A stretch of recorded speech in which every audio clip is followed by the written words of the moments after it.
Mga dapat mong gawin kung tinatakot ka ng partner mo na hihiwalayan ka niya sa tuwing mag-aaway kayo. Una, alamin mo ang nakaraan niya. Kahit gaano pa kayo kasaya sa relasyon niyo, kailangan mong alamin ang family background ng partner mo. Dahil baka doon niya nakuha ang ugaling yan na sa tuwing magkakaroon kayo ng tampuhan tatakutan ka niya na iiwan ka. Baka may isang tao sa buhay niya noon na ganun ang ginagawa sa kanya kaya yun din ang ginagawa niya sa iyo ngayon. Kung ganun, kailangan mo siyang unawain, at turuan mo siya kung ano ang tama. Pangalawa, hikayatin mo siya na ipakita ang tunay niyang nadarama. May mga tao na sa halip na sabihin sa partner nila ang tunay na damdamin, tinatakot na lang nila ito sa hiwalayan. Para kasi sa kanila ito ang mas madaling paraan upang matakasan ang problema.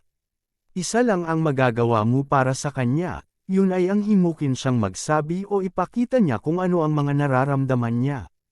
Iparamdam mo sa kanya na pwede kanyang pagkatiwalaan sa lahat ng bagay na sasabihin niya.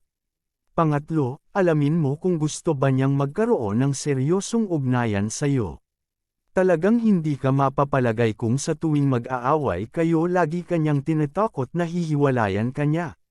Siguro dahil yun ang gusto niyang maramdaman mo, na huwag kang umasa ng isang seryosong relasyon mula sa kanya.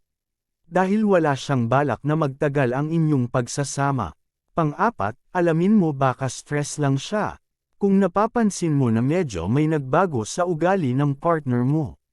At pag nagkaroon kayo ng away, humahantong kayo sa pananakot niya na makipaghiwalay sa iyo, baka stress lang siya. Alamin mo yung mga bagay na nagpapastress sa kanya at kung meron man, bilang mag-partner tulungan mo siya kung meron mang mga bagay na nagpapastress sa kanya. Panglima, huwag mong hayaang kontrolin kanya. Kinokontrol ka ng partner mo kung palagi kanyang tinatakot na makikipaghiwalay siya sa tuwing magkakaroon kayo ng di pagkakaunawaan.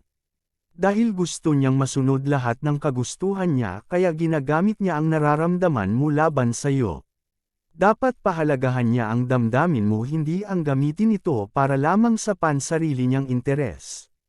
Pang-anim, bigyan mo siya ng panahong makapag-isip. Minsan pag nagkasagutan ang mag-partner may mga bagay tayong nasasabi na hindi naman natin sinadyang sabihin.